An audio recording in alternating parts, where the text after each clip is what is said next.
Is Thursday, February 5, 2026, and I'm Abdul Majid Awan. And I'm Werd Ahmed. Welcome to the Smashi Business Show. For today's headlines, His Highness Sheikh Tahnoon has acquired a major stake in the Trump family's crypto company, and the Miral CEO based in Abu Dhabi has congratulated Disney's new CEO, Josh D'Amaro, and Saudi Arabia is to announce a multi-billion-dollar investment package for Syria and perhaps new airlines. Majid, I feel like we really confused our audience. Like in the beginning of the week, you had like Richard and you, and then you had like me and Kiki. But guys, me and Majid were back. He's back from Qatar. Yeah. Tell us all about Web Summit. Web Summit was one of the most visited event in the history of Web Summit. 30,000 people this year. Actually, if you want the exact number, they told it on the stage, day 3, 30,267 people. And the funny thing is, it's not a free event, it's a paid event. And we were discussing it in the morning and at the event also that if all 30,000 people are paid, how much money they're making. But we saw Rich told us very clearly last year Web Summit made $100 million in revenue. That's a big number. I don't know what the profit percentage was, but they made $100 million in revenue. They have 4 events. There's Vancouver, there's Qatar, there's the original one in Portugal. So it's a big event. Obviously, it's a paid event. All these things aside, I realized that the biggest money that they make is not from people buying tickets. I think that would be like 20-30% of it. It's the exhibitors. The quality of exhibitors. Last year when I went, obviously Ooredoo has to be there. It's like any event happening here, you will see Etisalat, you will see Do. There you always have Ooredoo, you'll always have Snoonu. They're one of our favorite startups in Qatar. And they are one of the biggest startups in Qatar. They're the most famous ones. Then you have so many, QNB was there, Qatar National Bank, QIC is there, Qatar Insurance, all these things. You realize they're big because where our office is situated in Doha, it's the Tornado Tower, and you come out of the Tornado Tower and you just spin around 360 and you'll see all of them. So you'll see Ashghal, it's their utility company which does all the lights, water and all that. You'll see QNB building, you'll see QIC building. So we're very nicely placed, and everyone I think is placed in that area. Likewise at Web Summit, everyone was in the same area. So they had a startup area. So startup wise, they said they had 1,600 startups. The good thing was, which I realized, which I saw at one of the events earlier this year also, that it's not one startup at the same booth throughout 3 days. It's rotation. So one day there's like a set of 300. Like whoever is there the first day, you won't see them the next day. I like that. There's only one number which I am sure of when it comes to startup or the spaces. So startups have very small cubicles where 2 people can stand and they have a small board. There was an Egyptian person, Egyptian startup founder, very new Egyptian startup. Forgot the name, but they're raising at pre-seed.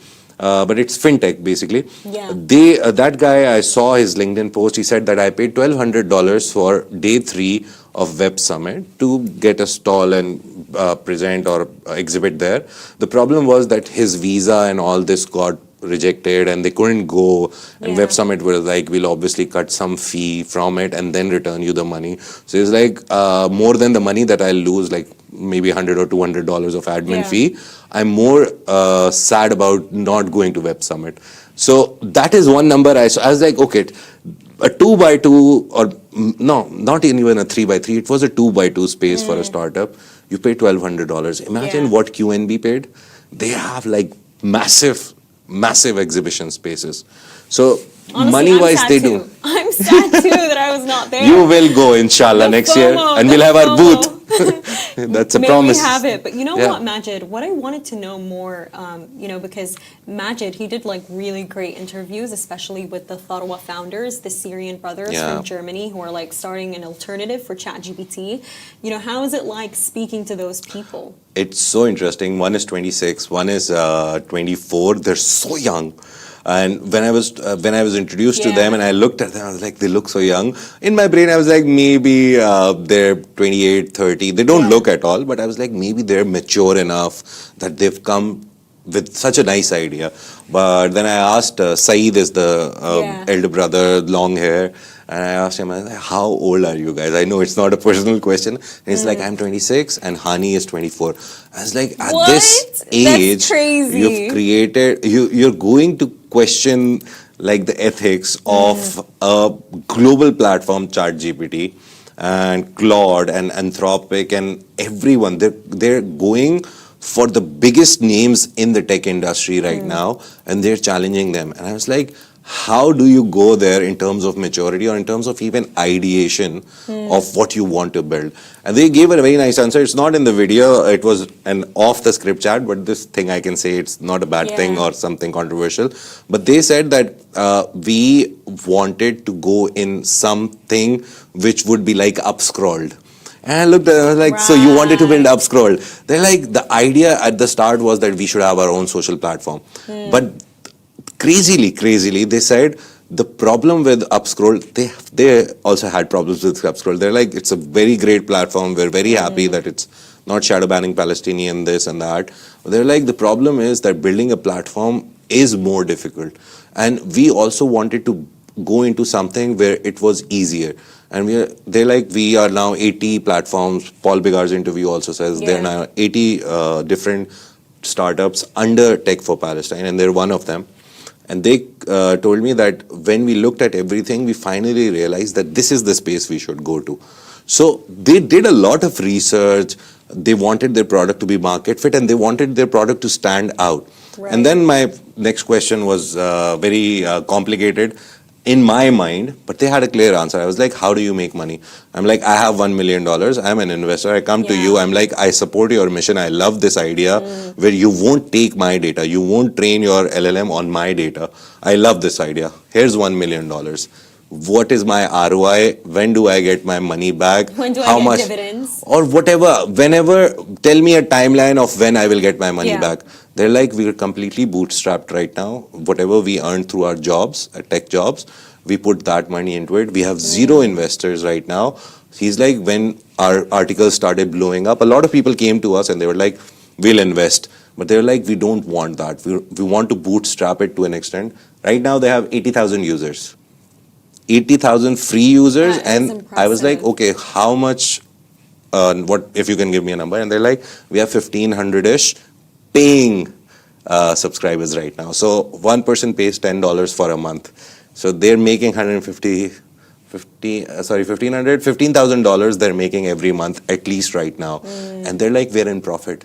Even with that $15,000, we're in profit right now. You know what? I read that in the newsletter, and I was completely shocked. But at the same time, when I went to SEF over the weekend, like, can you believe my shock when I realized that Whoop only had one GCC director, that the team is not that large. Well, they don't really need a team that is that large if you think about it, because e-commerce, you can run it abroad. If you think about it, you need one person who's really doing all the activations, all the events, all the marketing. It's just the face. Exactly. But they do a lot of work. But when I noticed that, I was shocked. But even more so than that, I was sitting for this panel, great panel. It was with Hamad Al-Hajri, the Snunu CEO, and Amberseen Musa, the newly appointed GCC CEO for Revolut.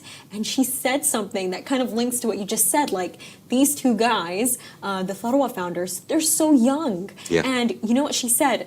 And I loved it, especially as a Gen Z young person myself. I'm like, yes, I love hearing this.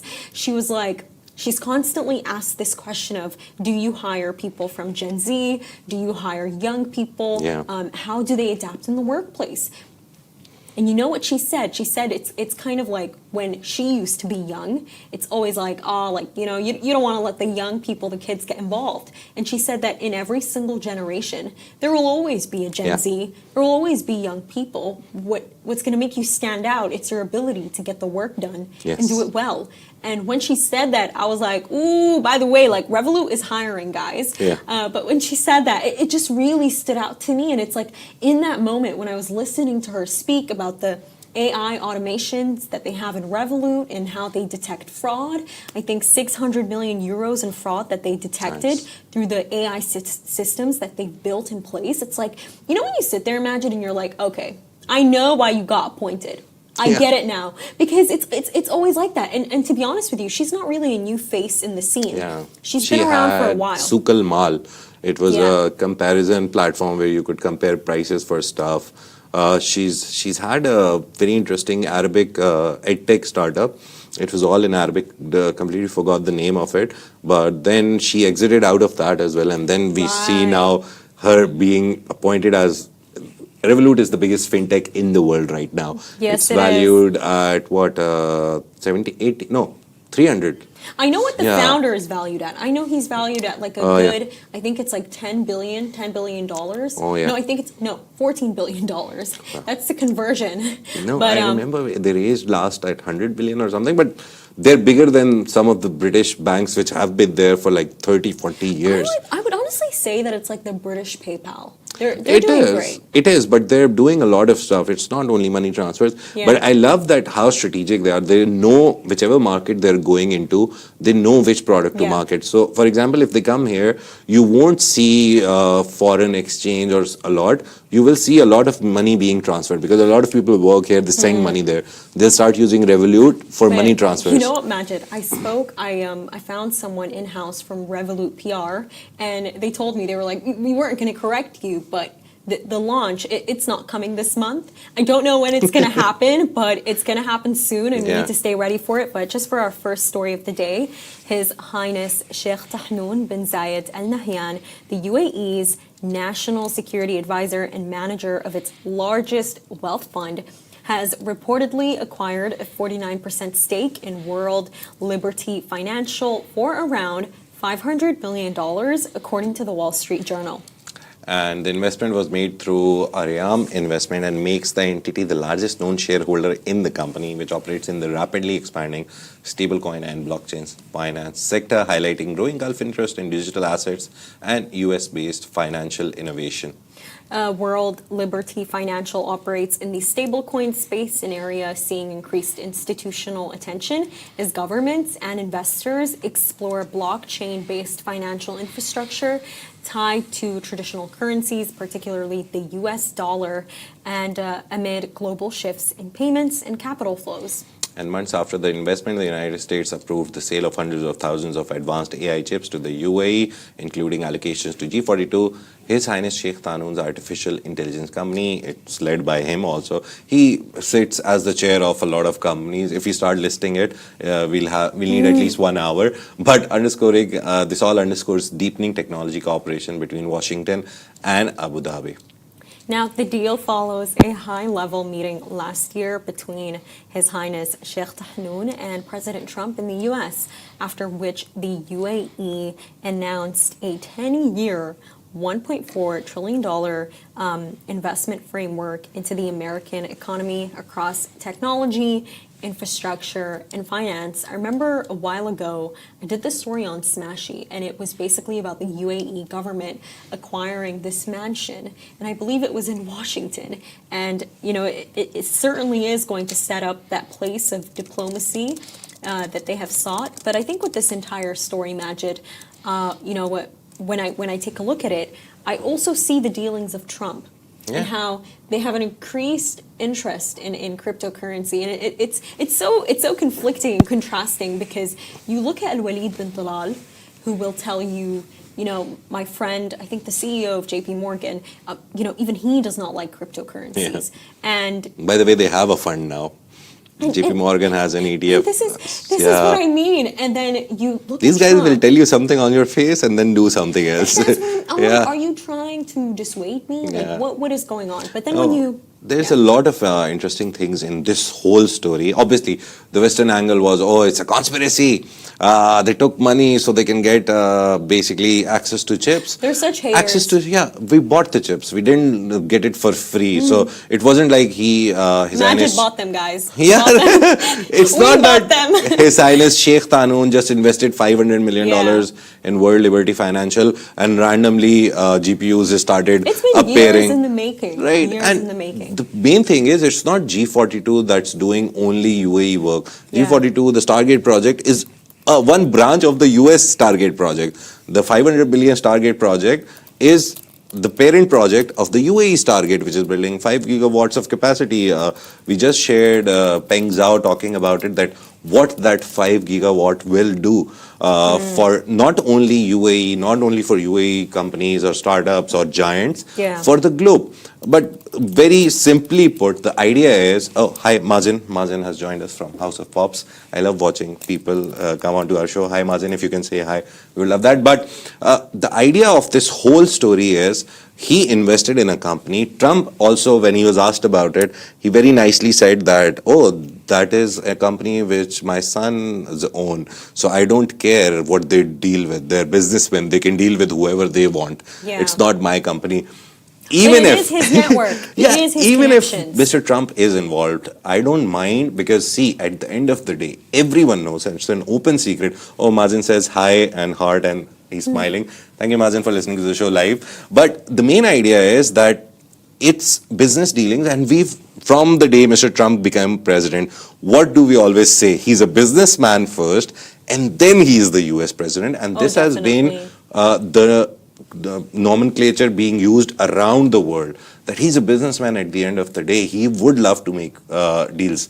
The good thing is, it's not that World Liberty Financial is registered in the UAE. So the money actually flew from the UAE to the US. So $500 million, even if this thing happened and they have contentions about it, you got $500 million in FDI. Right? Why do you have a problem with it? Why are you complaining? I was thinking about this, Majid, and it was like, definitely the UAE is like filling up their coffers. Like, what do you mean? $1.4 trillion.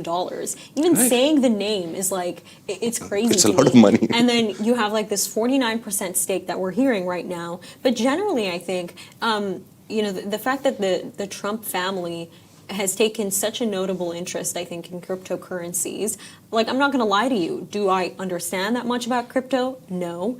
But, the fact that you have someone like Trump, who's been around for quite some time, from selling yachts to selling buildings to becoming president, and now, dealing in cryptocurrency world liberty, and then we hear that they're building this like Maldives tokenized resort with Dar Global, the London-listed Saudi developer.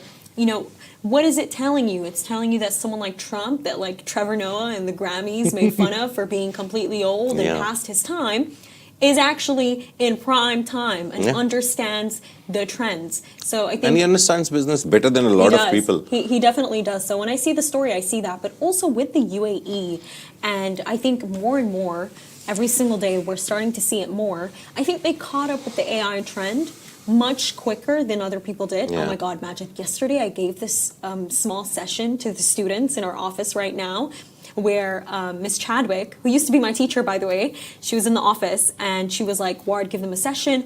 Imagine, I'm telling these 10 kids my entire like career story. And when they take notes, when I'm like, notebook LLM is really good. That's... And I see them typing away, and I'm like, wait, guys, like, what are you typing? And they're like, oh, like, notebook LLM, we're going to try that out. And I'm like, you're serious right now? You're writing the type of AI, but this goes to tell you, basically what the UAE has built with its students, with its leadership. Like, imagine my shock when I'm listening to the Madari Space CEO say, we're trying to build data centers in space. Right? Like, what does that even look like? Like, this is honestly, at this point, this is mind-boggling for me. I'm no scientist. I mean, I don't really understand how this is going to go, but data centers in space, and him basically saying that they actually started it before Starlink or even Google. And I'm like, wow, you are way ahead of your time. And I just think this is what this story is. They're diversifying their assets. But moving to the next story, and I think this one is super exciting, the Miral CEO, Mohammed Abdullah Al-Zabi, has congratulated Josh DeMauro following the announcement that the longtime Disney executive will become the next CEO of the Walt Disney Company, succeeding Bob Iger this year. And the funny story is that Bob Iger was the one who signed this whole Abu Dhabi Disney land for us. But now I've realized that in every picture, Bob was there. Josh D'Amaro was there. And I was like, okay. Because again, he is the head of parks and resorts. But Dr. Al-Zabi described himself as grateful, inspired, and excited for what's ahead, highlighting anticipation for the Disney Abu Dhabi theme park project on Yas Island. Now we know the location, it's in North Yas, so it's near the sea, so that's interesting. A landmark partnership which was signed between Miral and Disney, and it will reshape actually the region's entertainment landscape. Now, DeMuro, 54, has spent nearly 3 decades at Disney. Man, he really does deserve that raise, rising through leadership roles and most recently overseeing parks, experiences, and products, which became Disney's most profitable division under his leadership. I don't know if this was proved, Majid, but perhaps he is the one who probably suggested Disneyland Abu Dhabi. Yeah. The idea was discussed Yeah. with him. I think I read the story somewhere that he was the one who suggested Yeah. it. But obviously, Bob Iger had to cut the ribbon because he was the CEO. Of But it course. was his brainchild. And during his tenure, Josh has Disney's parks expanded globally with major attractions, including Star Wars, Galaxy's Edge. This reinforced D'Amaro's reputation as a growth-focused executive with deep operational and creative experience across the company's core businesses. Now, adding momentum, outgoing CEO Bob Iger recently shared an Instagram post, as Majid mentioned, walking on the future site of Disneyland Abu Dhabi. I think that with this entire story, it is important to point out that Bob Iger, he has had such a successful run. I think and especially when you look back at it, I know that there was this one CEO, Bob Sheikh. I think he happened like in between, and then he left after 2 years. I believe he was fired. But you had Bob Iger there, and he supported so many of the acquisitions that happened in Disney. One of them most notably Pixar, and them going into Disney Plus with streaming and, becoming such a titan, especially in a new field that's rising. And we especially see it with the bid for Warner Bros. Everyone would like to go into streaming. Like, I saw this thing somewhere, Majid, with everyone like watching Bridgerton. I'm sure someone in your household is watching Bridgerton season 4. But it's like someone in the comment section was like, why would you like give us a part 2? Like, this is why we're doing streaming. We're not doing cable right now. But it's like back to the point, like Bob Iger, he's had such an influence in the fact that, and recently we saw that OpenAI story. I don't know. I think basically now OpenAI can basically use like Disney characters or something.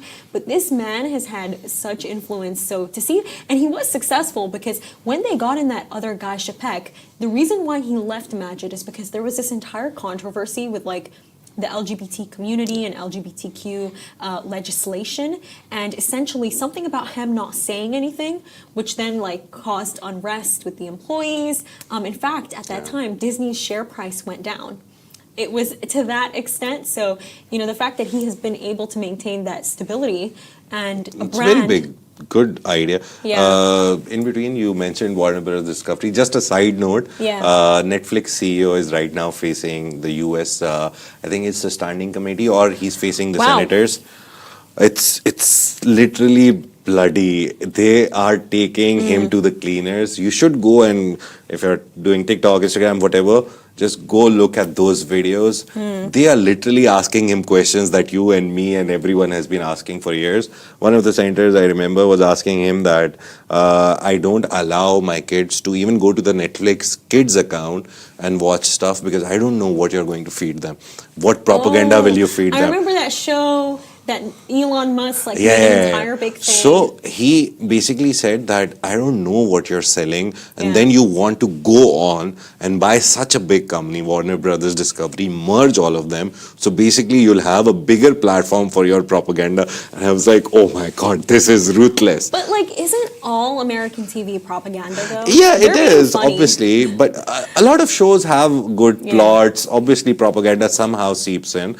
But that part, when you mentioned that the Warner Bros. Discovery drama, it's a new episode. Just go watch it. We will keep you updated. We were in the story till the point that Paramount was interested, and Paramount was being bullish on buying it because Paramount has $24 billion from sovereign wealth funds going into buying Warner Brothers Discovery. But now we'll see if Netflix they can go through that antitrust whole proceeding that is happening.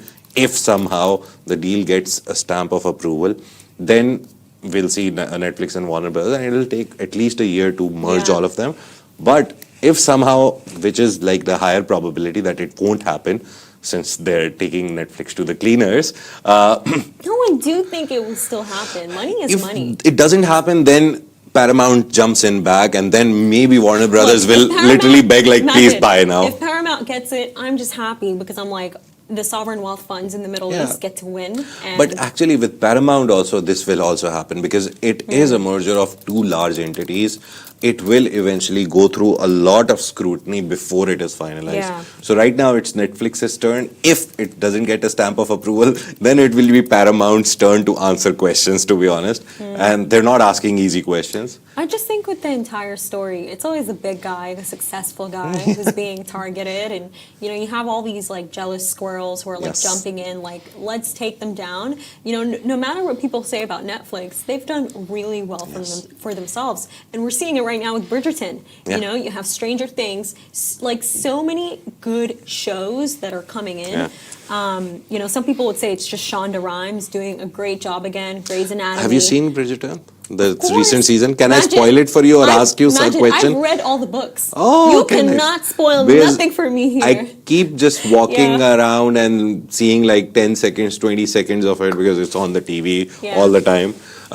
But why does it look like a Cinderella story? Because Because she's it is lost, it is- right? It is a She's lost her gloves and he's looking for like their eyes so he can or smile. Yeah. So it looks like a Cinderella story, a rewritten Cinderella story, no? It is. It, honestly, I would say that the fourth book with him, it does give that vibe with Benedict, and I think you know Yeah. what, like I'm Oh, okay yeah, with Benedict. it. I think that Majid, all of us need a bit of more whimsy in our life. Yeah. I think we need that whimsical Yes. feeling, that utopic feeling that shows True love like, is possible. Exactly. But right Yeah. now, Saudi really loves Syria and they're helping more. They didn't just help with lifting the sanctions. Saudi Arabia is set to announce a multi-billion-dollar investment package for Syria on Saturday, marking the largest economic commitment since the U.S.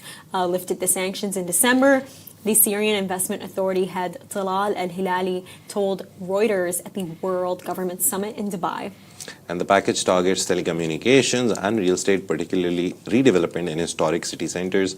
Al-Hilali said most projects will be ready to implement contracts rather than non-binding memorandums, with potential Saudi insurance coverage to encourage private sector participation in Syria's recovery. Now, the investment plan is also expected to include a new private Syrian airline launching with more than a dozen aircrafts, according to sources. Now, contracts to develop Aleppo International Airport are also under discussion as part of the broader aviation and infrastructure push. And Saudi Arabia has emerged as a key backer of Syria, together with Qatar, obviously, since the fall of Bashar al-Assad Yeah. in late 2024. A Saudi-Syrian investment forum last July saw Saudi invest 24 billion Saudi riyals in agreements, and this was signed across sectors including energy, telecom, tourism, and manufacturing. Now, Riyadh has provided sustained diplomatic and economic support to Damascus, establishing a joint investment committee to ease foreign entry. Now, PIF-backed firms, including Flynas, ACWA Power, and STC, which I feel like I see in every single summit, are planning aviation, desalination, and telecom projects to help restart Syria's economy. Now, if you don't know Flynas, they're very famous in Saudi Arabia. Yeah. Recently, they had this interesting collaboration with the Salt founders, Oh, yeah. the independent food company Aman al-Marri and Dim al-Basim. And much more than that, I think what's significant is that they had an IPO and it sold out at, I think, $1.1 billion. And behind it Nice. is Al-Walid bin Talal, Yes. the chairman of Kingdom Holding. I So saw a think- very interesting video of Yeah. Al-Walid bin Talal the other day, and I shared it on one of our Love in Riyadh channels. He's driving a bike. He's so cool. And He's so cool. there's like a guy who has like homemade food, like Yeah. 8-10 buckets of food, and he's selling them. And he goes, stops the bike so nonchalantly, and he's like, what is this? What is this? This sound. Takes a spoon, takes a small bite. I'm like, love it. Write something on the card. I Writes a didn't get check? it. I don't know. Thankfully, the guy would go crazy, but he wrote something on the card and then gives the card to the guy. And I didn't get the Arabic there, and then he tells some people behind him to do Yeah. something and leaves. I'm like, how cool is he? How cool can you be? Like, you're a multi-billionaire. For real. You're an investor in SpaceX now because they've merged. You're the person to look forward to, one of the best businessmen in the history of Saudi Arabia. I And get you're it. driving a bike. One. He's down to earth. You know what, Matt? Very interesting. Like I always think about this. I always miss my home country, Sudan. Yeah. And something that I really do miss is in Eid al-Dhahiyya, known to many of you as Eid al-Adha, is that something I would do is that back home in my home country is that, sorry to those who are vegetarians, but, when we would have the meat and everything, I would sit with my grandmas and my aunts on the ground, on the grass, in the backyard, and I would cut the meat with them. Yeah. And it's something that, to some, like, that's not cool at all, but just like being against the stark heat of Sudan, smelling the grass, the birds chirping. I told you this before. That experience, like, there is no better place than home sometimes. Yeah. So it's like, I feel like sometimes being connected to where you come from can definitely lead to that success. But sorry, back to the story. You know what, Majid? Honestly, the major commentary that I have in mind is that it's interesting how Saudi has gone back again, to help Syria. Yes. We saw it with, them helping them pay off their World Bank debt, them jumping in to pay Syrian government salaries, and now we're seeing it with a completely new airline. Yes. And it's like, I know that for some people, that might be seen as dependency on foreign aid, but no, Saudi is not foreign to Syria. And I think with Syria, Majid, and this is why they're going to win, a mistake, and I'm going to compare it to Africa because we see it with a lot of third world countries in the sub-Saharan Africa, is that an issue that they have is for them to carry out these construction projects, whether it's roads, airlines, they have to go to the IMF. They have to make a bid. They have to accommodate to their guidelines and then pay a lot of interest over those loans as well. Yeah. And it's money that they don't even have, and they take that money, and usually in sub-Saharan Africa, and this is where the issue arises, it's the governments that take that money. It's They're never corrupt, the people. yeah. It's never the people on ground, or they will take that money and they will contract someone overseas, a foreigner. But a trend that I'm seeing with Syria, with Saudi, with everything is that no, they're actually contracting local companies in the country. Like this is like a random example, but for example, I think with Jeddah Tower, they contracted the Bin Laden real estate group. And it's like, it might not seem big to people, but choosing your local companies instead of a Western company that's just gonna come, make a beautiful design, hire an architect, siphon off the money and leave. Do you want that? No, you don't. But like, sorry. I think it's just the Saudi Arabia is acting like the biggest eldest brother in the family. Economically, they're the biggest economy in the Middle East, MENA region. I think second is UAE. They're after Saudi Arabia, then Qatar is like on the third number, and then all the countries are the young brothers. They're like the quartets or quintuplets, I would say, who are all at the same level, and they're trying to help. They're turning it into a family where they're trying to help. There's a very nice comment by IMF chief at World Government Summit, and she gave a very nice example, and she said that the Gulf region should now build their own Airbus. Yes. And I was like, Airbus? What? They want us to go into aviation? And then I read her whole comment, and it's so interesting. She's like, Airbus is not a country or a industry's like kid which was given birth out of nowhere by someone or a private company. It's a joint venture between Europe. So European countries have like 80% stake in it. And then I think Swiss or some other country has a 20% stake. Airbus is a European idea.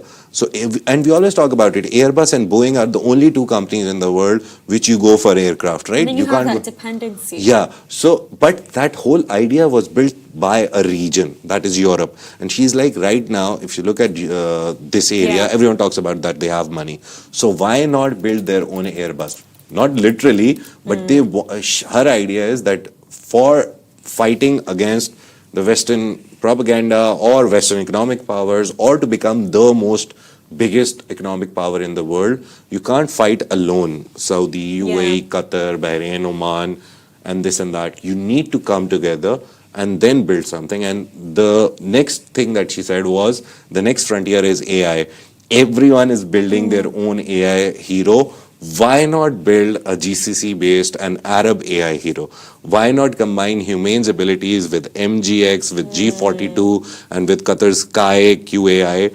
I will still call it This QAI. woman is a good consultant. I will tell you. She's the that. head of IMF, so she understands that how big the effect would be. And it's a great idea, to be honest. You know why also, Majid? I think that, like, you know, just bringing the conversation back to Upscroll, that just recently hit 1 million users. 2.5 now. What? Within 3 days, from Are 1 you to 2. serious? I was like, what happened there? I'm sorry, guys. 2.5 million followers. There's a reason behind this.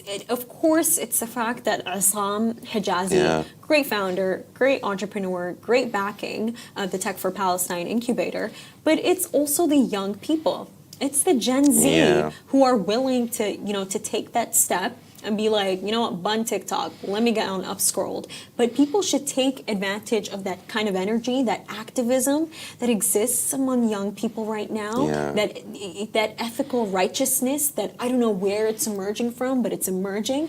And they should start these apps. And that's why Tharawa Upscrolled, they're doing well. But anyways, thank you so much, everyone. Superpowers, billionaires, millionaires. That's Smashi Business Show for you. Thank you for tuning in. Make sure to follow us across all social media channels. Smashi Business, and stay ahead with our daily newsletter. You'll find the subscription link in the description. It's been a Smashi Business Show, Smashi Business production, part of the Augustus Media Podcast Network. Big shout out to our more than 2 million monthly listeners across all our platforms. We have a surprise for you next week at STEP, where the media partner is there. We've been at STEP since 2019, I believe, when Smashi came into being.